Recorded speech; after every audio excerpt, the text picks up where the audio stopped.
Hey guys, Jason with End the Simpademic again here, a Monday night Christmas week version.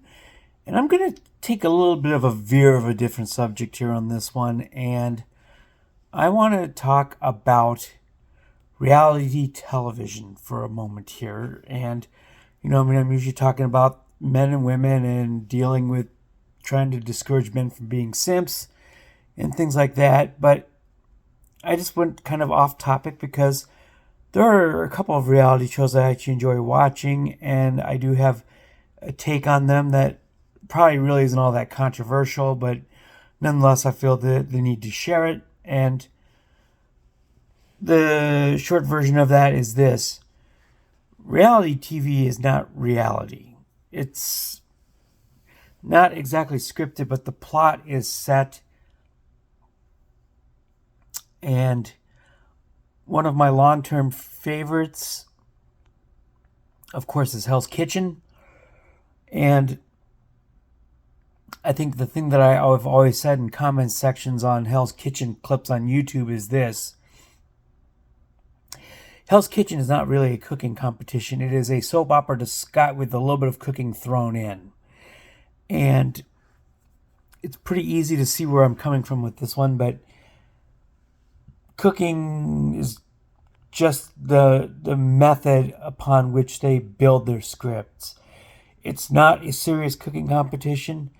If it was a serious cooking competition, nobody would actually watch, because I actually follow on Instagram one of the former contestants from season 16. Her name is Heidi Parent, and she teaches at a career type of post-high school program in Augusta, Maine. And she's posted what real cooking competitions actually looks like that her students go to and compete in. And it looks nothing like Hell's Kitchen. I mean, it's just quiet. Everybody's kind of doing their thing.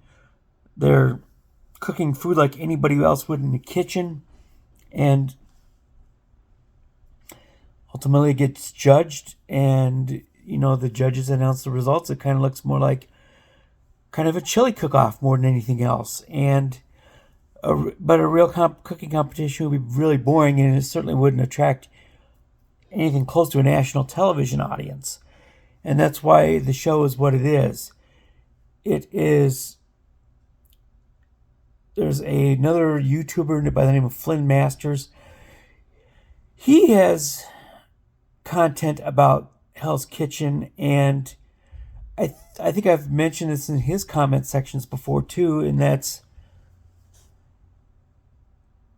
I think he takes the right tack on this, and he evaluates the series for its entertainment value and not for anything of culinary value, because it's not about the cooking. It really isn't. It's about the drama. It's about everything that happens in the dorms, and it's about all of the underlying plots and storylines that come up and in the middle of the series.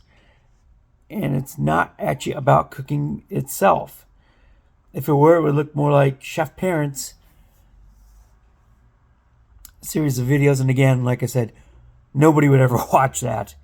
The entertainment value on that is zero until you get to the results and see who wins.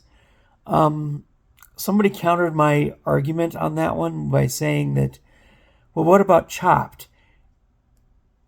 The people who developed Chopped for Food Network actually were very brilliant. Yes, it is a cooking competition, but it's a cooking competition that's about the crazy and wacko ingredients that they have in those baskets. The ingredients are actually the entertainment in that instance. And whoever came up with the idea of that show was absolutely brilliant. And it doesn't have a screaming chef. It actually has a very deadpanned host, Ted Allen, a very, straightforward, and as I said, deadpan delivery type of host for that particular competition and show. And it's a thing where the ingredients are the star. And so it is a cooking competition, but the cooking, again, is not the star of it. It's the crazy ingredients that they're forced to cook with.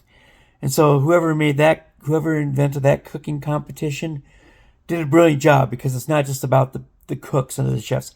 It's about what they do with the absurd ingredients that they are given. And so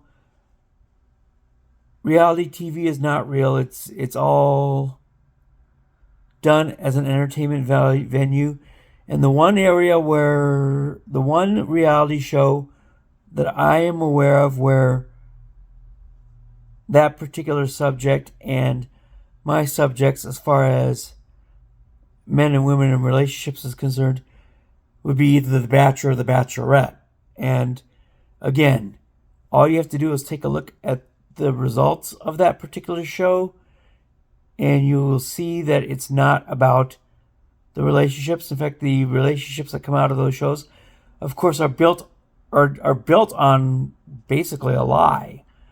They're built on the way that the whole thing is staged and presented, and the actual relationship between the two people is not built the traditional way. It's built for entertainment and for a TV audience. And most of those shows are like that. They are not designed with the real life outcome in mind. They are designed with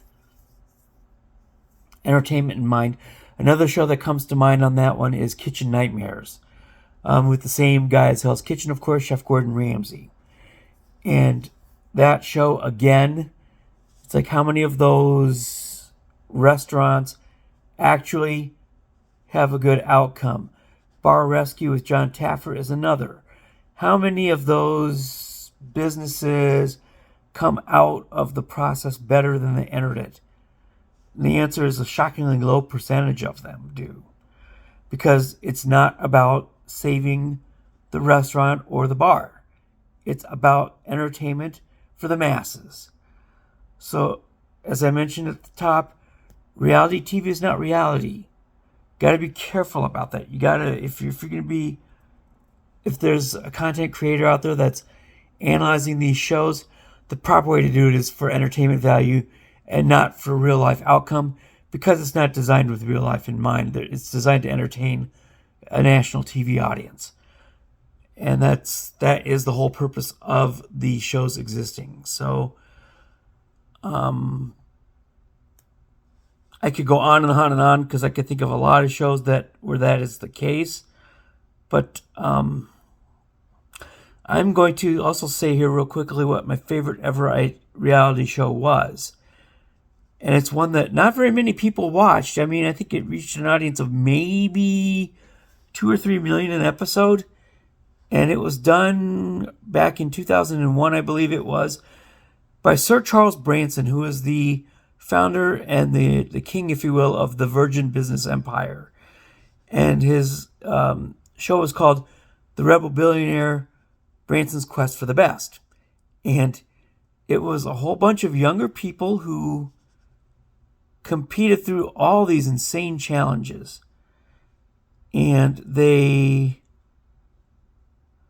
did it in order to be able to get funding money for whatever business that they were pursuing to start. And there were some people on that show that you might actually recognize. And it was so fun because these people were climbing on the sides of hot air balloons 10,000 feet in the air. They were meeting Nelson Mandela in South Africa and talking to him about their dreams and their visions for their futures. One of the contestants, her name was Sarah Blakely, and she's actually the founder of Spanx, which is the women's underwear line. And she's basically one of the world's wealthiest self-made billionaires. But before she became that, she was on this show and she competed, and she was actually one of those people who was hanging on the side of a hot air balloon 10,000 feet in the air, climbing on the side of it to get to tea with Sir Richard sitting at the top of it. And that was a fun show, but it's too bad that it didn't have a mass appeal, because it was actually reasonably serious, and it's a guy who Sir Richard Branson was being a guy who kind of wanted to find the next version of him. And the winner of that show actually wound up being a guy named Sean Nelson, who is the founder of the Lovesac furniture, cushion seat store empire. And again, he was on this show before any of that took off. And it was just so much fun because it's a reality show that was actually very pretty serious, and unfortunately because of that reason, it didn't draw a lot of viewers. However, it sounds to me like Sir Richard did pay them to show the series from start to finish. So we did get to see the entire season despite the very low ratings around it. But I thoroughly had a blast watching it. Watching this guy who's one of the richest men in the entire world put these young people through crazy challenges and hoops just to try to get a piece and try to find the future version of him. And so that is my spiel for tonight. This is Jason with End the Simpademic. Not talking about simping tonight, but just talking about reality TV, something that I comment about on some YouTube channels and productions fairly frequently. So this is something that I have a lot of thoughts and beliefs around. So I thought I would just share just for a fun twist. So anyway, guys, tomorrow's Tuesday. It is Christmas Eve. If you haven't finished your shopping yet, good luck. It's busy as all hell out there. And everyone have a good night. And for somebody like myself, the reason for the season, of course, is the Son, Jesus Christ, and his birth. Even though December 25th is not necessarily, I don't think it's the exact date. I don't think it's ever been proven per se. I don't know why the date was picked, but it was. So that's how we celebrate, and that's why we do. So anyway, guys, enjoy. You have a great week. Have a great holiday, and have a Merry Christmas to those who celebrate that way. So anyway, have a great night, y'all. This has been a fun one, and have a great night. We'll see you tomorrow for Christmas Eve and the Simpademic.